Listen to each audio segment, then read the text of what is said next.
We begin with new evidence in a fatal police shooting from 8 years ago. Evidence the family says proves that Michael Bell was killed in cold blood and that officers engaged in a cover-up. My son was shot in his own driveway while his mother and sister stood just 10 feet away. One of the officers pointed his gun at Michael's mother and sister. "You back off or I'm going to shoot you." Family says they witnessed the shooting and they say that lethal force was not necessary.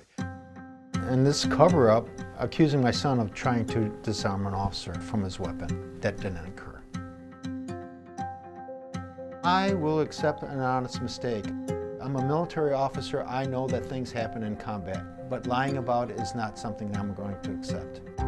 That alleged mistake revolves around the driver's side mirror. Fox 6 obtained an affidavit from retired Kenosha detective Russell Beckman that states any reasonably competent investigator committed to objectivity and the truth would have been able to determine Officer Strausbaugh's holstered handgun was caught and captured by the driver's side mirror. Officer Strausbaugh started to scream hysterically, "He's got my gun, he's got my gun." But to come back and not do a proper investigation and try to blame it on my child when it wasn't his fault, that's where I have a problem with the truthfulness. 2 days after he was killed, Kenosha Police did an internal investigation and ruled the shooting was justified. I was a police officer for more than 30 years. I can say with authority that this was a sham investigation.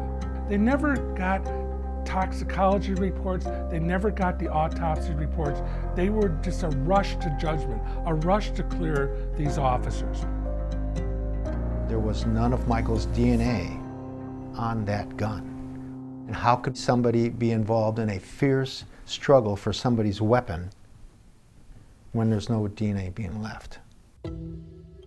The forensic pathologist who performed the autopsy on Michael determined that the officer's accounts of the incident was forensically impossible. It just didn't conform with the forensic evidence. Father demanding a new investigation into a son's shooting death by a police officer after a report claims the Kenosha justice system is corrupt. 2 of the officers have changed their version of the story 6 times. 1 officer changes the version 5 times, and a 4th officer changes his version 4 times. I'm telling this county board tonight that there is a problem, and for 13 years they haven't listened. The reason why everybody is reluctant is because the district attorney, the mayor, police chief, the attorney general, pro-law enforcement judge, every single one of them are prohibiting this. If the truth was known, the whole system will collapse. Sadly, the tragedy goes beyond my son. A Kenosha officer involved in a controversial shooting death actually takes his own life. On Sunday, almost 6 years later, Officer Strausbaugh, a 10-year veteran, took his own life. I remember being at a grocery store and getting a phone call and it said, Eric Strausbaugh took his life last night. First thing is I felt so sorry for his children.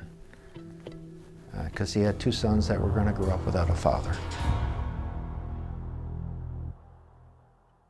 Never underestimate a father's love for his kid. Not to give up. And it's hard, it's really hard. I mean, it puts a lot of strain on your family and stuff like that, but damn it, if we can't get it done, who's gonna get it done? Nobody's gonna get it done. It's just gonna be swept under the table. Nobody has those types of skills and resources to get it done. So I figured I'm here for a reason, and I'm pushing forward with it.